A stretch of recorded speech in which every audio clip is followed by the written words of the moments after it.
إن الحمد لله نعمده ونستعينه ونستغفره ونعوذ بالله من شرور أنفسنا ومن سيئات أعمالنا من يهده الله فلا مضل له ومن يضلله فلا هادي له ونشهد أن لا إله إلا الله وحده لا شريك له ونشهد أن محمدا عبده ورسوله أما بعد أعوذ بالله من الشيطان الرجيم بفضل بسم الله الرحمن الرحيم وإن خفتم ألا تقسطوا في اليتامى فانكحوا ما طاب لكم من النساء مثنى وثلاث ورباع صدق الله العليم.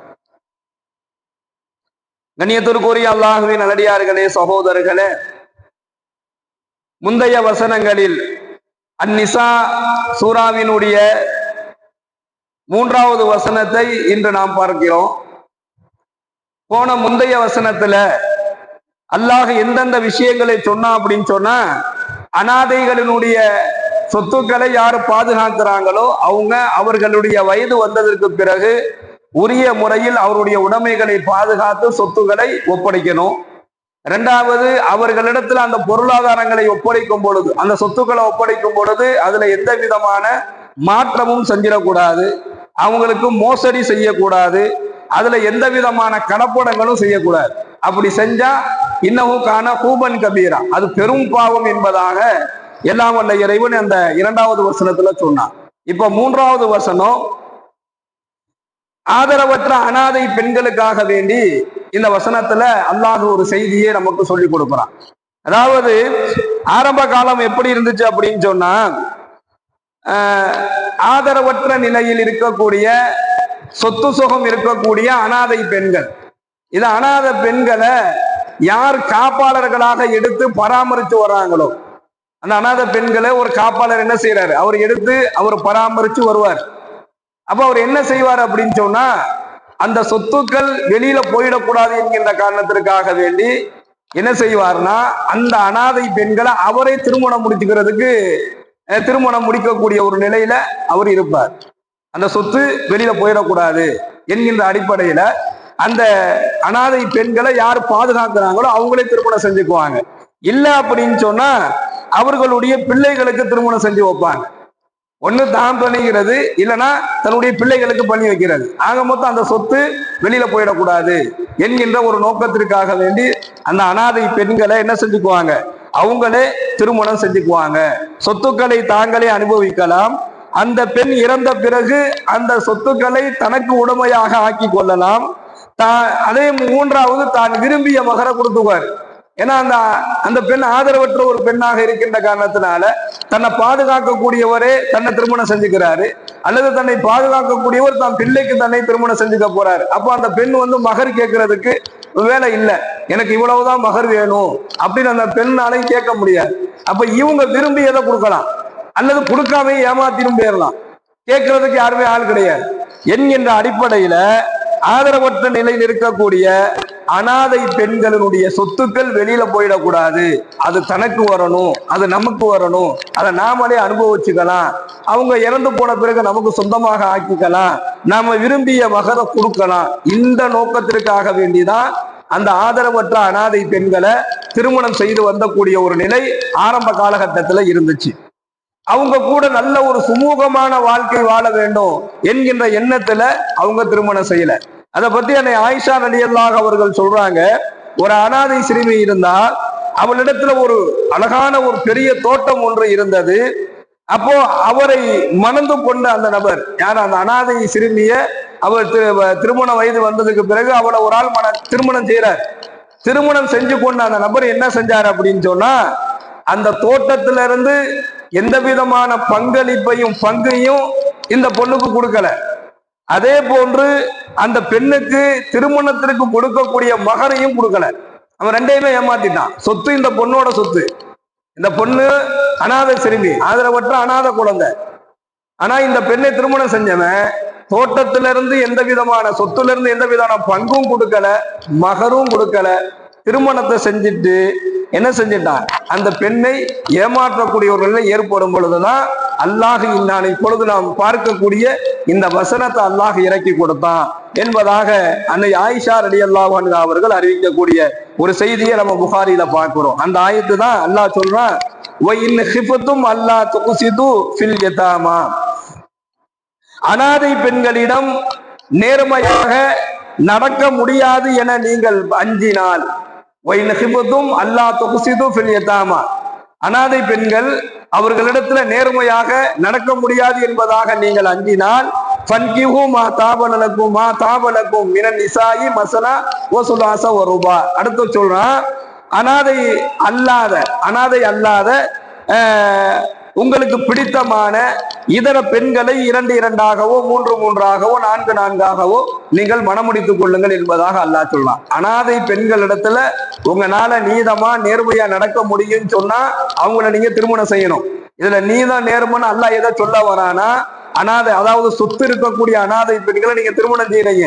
திருமணம் செஞ்சதுக்கு பிறகு அவதான் நமக்கு மனைவி ஆயிட்டாலே அந்த சொத்துல இருந்து அவளுக்கையும் நம்ம பங்கு கொடுக்கணும் அப்படின்னு ஏமாத்த கூடாது. ஒண்ணு, அவளோட சுமூகமான வாழ்க்கையை வாழணும். அவ எப்படா அவ இறந்து போயிட்டானா அந்த சொத்தை தனக்கு உரிமை கொண்டாடிக்கலாம் நினைக்க கூடாது.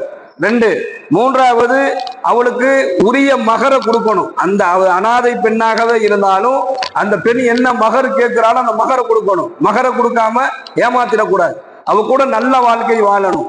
அவளுடைய நேர்மையா நடக்க முடியும்னு சொன்னா அனாதை பெண்களை நீங்க திருமணம் செய்யுங்க. இல்ல அப்படின்னு சொன்னா ஃபன்கிஹு, நீங்க என்ன செஞ்சுக்குங்க, நீங்கள் மணமுடித்துக் கொள்ளுங்கள். மா தாபலக்கும் மினன் நிசாயி மஸனா வ சுலாஸ வ ருபா.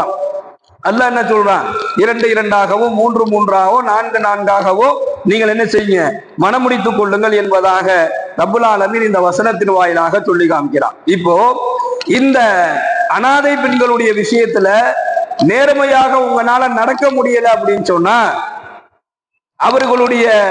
அவர்களுக்கு இப்படி ஒரு ஏமாற்றம் அன்றைய காலகட்டத்தில் நடந்த காரணத்தினாலவே இந்த வசனத்தை அல்லாஹ் இறக்கி அநீதியை களைந்து அனாதைகளுடைய உரிமைகளை பாதுகாக்கக்கூடிய வகையில் இந்த வசனத்தை அல்லாஹ் இறக்கி வச்சான். அது மட்டுமல்லாமல் பலகீனத்தை பயன்படுத்தக்கூடாது. ஒரு அனாதை பெண்ணை திருமணம் செஞ்சுட்டு உனக்கு எல்லாமே நான் தான் உன்னைய பார்க்கிறேன், நான் தான் உன்னைய பாதுகாத்தேன், உன் சொத்து சோத்து இது வரைக்கும் நான் தான் பாதுகாத்தேன், அப்போ உன்னுடைய சொத்துல இருந்து எனக்கு எல்லா உரிமையும் இருக்கு என்கின்ற அடிப்படையில அவருடைய பலகீனத்தை பயன்படுத்தி அந்த பெண்ணை என்ன செய்யக்கூடாது, அவருடைய உரிமையை பறிக்க கூடாது. திருமணமே செய்து கொண்டாலும் அல்லது தான் செஞ்சுக்கிட்டாலும் அல்லது தன்னுடைய பிள்ளைக்கு திருமணமே செஞ்சு வச்சாலும் நியாயமான பங்குகளை அவளுக்கு கொடுத்துடணும். 1. அதே போன்று அப்ப மகரையை கொடுக்க மாட்டாங்க. அதே ஆரம்ப காலகட்டத்துல தன்னுடைய பொறுப்பில் இருக்கக்கூடிய சொத்து இருக்கக்கூடிய அனாதை பெண்களை திருமணம் செய்யும் பொழுது அந்த பெண்ணுக்கு உண்டான மகர் தொகையை அவங்க கொடுக்க மாட்டாங்க. அதனாலதான் அல்லாஹ் எச்சரித்து இந்த வசனத்தை இறக்கினான் என்பதாக ஆயிஷா ரலியல்லாஹு அன்ஹா அவர்கள் சொல்றாங்க. இப்ப மகர் தொகையை நீதியாக வழங்கியே ஆக வேண்டும். மகர் ரொம்ப அவசியம். ஒரு திருமணம் என்று சொன்னாலே அந்த திருமணத்திற்கு ஒரு ஆண் அந்த பெண்ணுக்கு கொடுக்கக்கூடிய மகர் ரொம்ப முக்கியமான ஒன்று. இன்னைக்கு மகரனுடைய நிலை என்ன அப்படின்னு சொல்லி மகரை யார் நிர்ணயிக்கணும், அந்த பெண்ணு நிர்ணயிக்கணும்.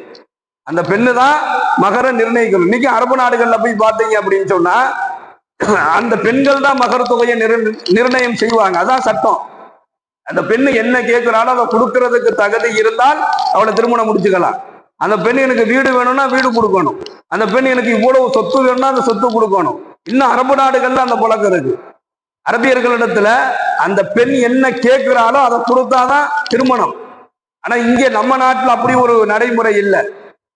அந்த மணமகனுடைய வருமானம் என்ன, அந்த வருமானத்திலிருந்து அவரால் என்ன முடியும் அதை என்ன செஞ்சுக்கலாம், அவர் மகர் தொகையாக கொடுக்கிறாரோ அதை வாங்கிக்கிறாங்க. அந்த மாதிரி இருக்குது. ஆனா அப்படி இருந்தும் கூட இன்றைய காலகட்டத்தில் திருமணம் செய்யக்கூடிய இளைஞர்கள் அந்த மகன்கள் அவங்களுக்கு தான் எவ்வளவு மகர் கொடுக்கணுங்கிறது அவங்களுக்கு தெரியல. மகரை ஒன்னும் மகள் நிர்ணயம் செய்யணும், இல்லைன்னா மகன் நிர்ணயம் செய்யணும். ஆனா இன்னைக்கு யார் நிர்ணயம் செய்யறா, மாப்பிள்ளையுடைய தகப்பனார் முடிவு செய்யறாரு, இல்லைன்னா மாப்பிள்ளையோட அக்காவோ தங்கச்சியோ அம்மாவோ முடிவு செய்யறாங்க. நீ இத்தனை கிராம் நகை போடு போதும் அப்படின்னு சொல்லி இவங்க நிர்ணயம் செய்யறாங்க. அதா கூடாது. மணமகன் நிர்ணயம் செய்யணும். அவனுடைய வருமானம் என்ன, அவனால எவ்வளவு கொடுக்க முடியும், என்னால இவ்வளவு முடியும்னா நீ நினைக்கிறத கொடுத்துடணும். ஏன்னா மகர் இல்லாமல் திருமணம் செய்யக்கூடாது. மகரை அல்லாஹ் ரொம்ப வலியுறுத்துறான். இந்த வசனத்தை அல்லாஹ் இறக்கினதனுடைய நோக்கமே இது ஒரு காரணமா இருக்குது. மகரும் கொடுக்க மாட்டாங்க, அந்த அனாதை பெண்களுடைய சொத்துக்களை ஏமாத்துறாங்க. அந்த அடிப்படையில தான் அனாதை பெண்களுடைய விஷயத்துல நீங்க நேர்மையா நடக்கிறதுக்கு உங்களுக்கு பயம் அஞ்சுனீங்க அப்படின்னு சொன்னா நீங்க திருமணம் செஞ்சுக்கங்க. வேற 2 2 3 3 என்ன செய்ய 4 நாளா நீங்க திருமணம் செஞ்சுக்குங்க. அவங்கள விட்டுருங்க. அவங்கள்ட்ட நேர்மையா நடக்க முடியாதுன்னு சொன்னா அவங்க விஷயத்துல நீங்க என்ன செய்யுங்க, எச்சரிக்கையா இருந்துக்கீங்க என்பதாக இந்த வசனத்தின் வாயிலாக அல்லாஹ் சொல்லக்கூடிய ஒரு செய்தியை பார்க்கிறோம். இதுல மகர் ரொம்ப அவசியம் என்பதையும் இந்த வசனத்தின் வாயிலாக ரப்புல் ஆலமீன் சொல்லக்கூடிய ஒரு அற்புதமான செய்தி நாம் பார்க்கிறோம். இரண்டாவது, இந்த ஆயத்திலே தொடர்ந்து அல்லாஹ் கூறுகின்றான்,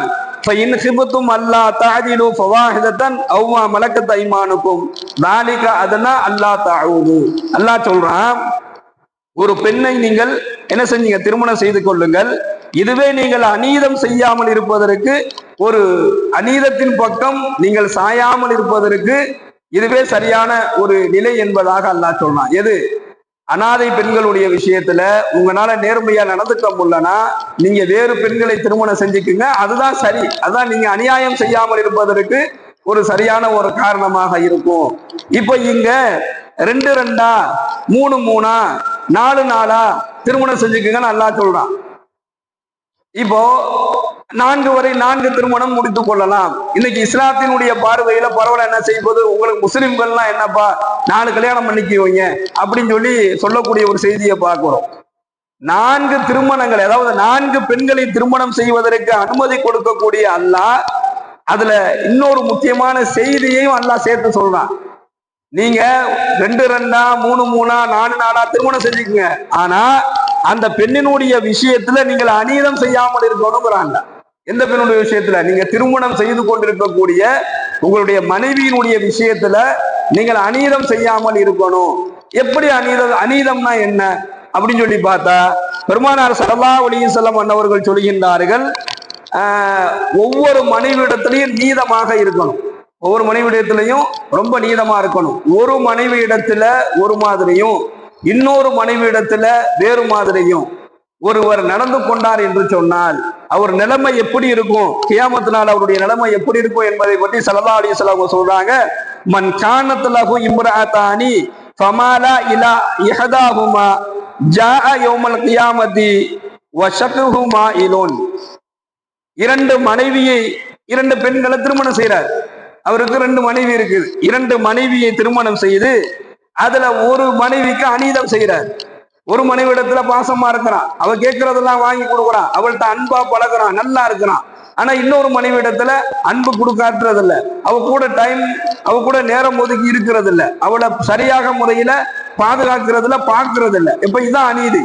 அப்போ ஒரு சைடு நல்லா பாசமா இருக்கிறவன் இந்த சைடு பாசமா இல்லாம இருக்கிறான். ஆனா 2 கல்யாணம் பண்ணிக்கிட்டான், 2 மனைவியா அவன்கிட்ட இருக்கிறான். இந்த நிலையில ஒருத்தன் தன்னுடைய மனைவிக்கு அநீதம் செஞ்சான் அப்படின்னு சொன்னா ஜாஅ யௌமுல் கியாமத்தி, கியாமத் நாள்ல இவன் எப்படி வருவான் அப்படின்னு சொன்னா வஷக்குஹுமா இலோன், பக்கவாதம் ஏற்பட்ட நிலையில் கியாமத் நாளில் இவன் வருவான் என்பதாக நபிகள் நாயகம் ஸல்லல்லாஹு அலைஹி வஸல்லம் அவர்கள் எச்சரித்து காட்டுறாங்க. பக்கவாதம் ஏற்பட்ட நிலையில வருவார். ஒரு பெண்ணை திருமணம் செய்து கொள்ளுங்கள், அல்லது 2 2 3 3 4 4 நீங்க திருமணம் செஞ்சுக்கிட்டீங்கன்னு சொன்னா அந்த பெண்ணினுடைய விஷயத்துல நீங்க என்ன செய்யுங்க, நீதத்தை கடைப்பிடிங்கிறாங்க. அந்த நீதத்தை உங்களால கடைப்பிடிக்க முடியலன்னு சொன்னா ஒன்னே உங்களுக்கு போதுமான, அந்த நீதத்தை உங்களால கடைப்பிடிக்க முடியல அப்படின்னு சொன்னா ஃபவாஹிதத்தன் ஐமானக்கும் நாளிகாதனாத் அழுவது, அந்த ஒன்னே உங்களுக்கு போதுமானது. ஒரு பெண்ணை கொண்டு நீங்கள் உங்களுடைய திருமண வாழ்க்கையில நீங்க திருப்தி அடைந்து கொள்ளுங்கள் என்பதாக அல்லாஹ் சொல்றான். இதுல 2 பேரை திருமணம் செஞ்சு அல்லது 3 பேரை திருமணம் செஞ்சு அல்லது 4 பேரை திருமணம் செஞ்சு அவர்களிடத்துல நீதமாக நடக்கவில்லை என்று சொன்னால் நாளை மறுமையில் அவருடைய நிலை ரொம்ப மோசமாக இருக்கும் என்பதாகவும் இந்த வசனத்தின் வாயிலாக அல்லாஹ் எச்சரித்து காட்டுறான். சுப்ஹானல்லாஹி பிஹம்திஹி சுப்ஹானக அல்லாஹும்ம வ பிஹம்திக வ நஷ்ஹது அல்லா இலாஹா இல்லா அன்த வ நஸ்தக்ஃபிருக வ நதூபு இலைக். சுப்ஹான ரப்பிக ரப்பில் இஸ்ஸத்தி அம்மா யசிஃபூன் வ ஸலாமுன் அலல் முர்ஸலீன் வல்ஹம்துலில்லாஹி ரப்பில் ஸல்லல்லாஹு அலா முஹம்மத் ஸல்லல்லாஹு அலைஹி வஸல்லம் ஸல்லல்லாஹு அலா முஹம்மத் ஸல்லல்லாஹு அலைஹி வஸல்லம் ஸல்லல்லாஹு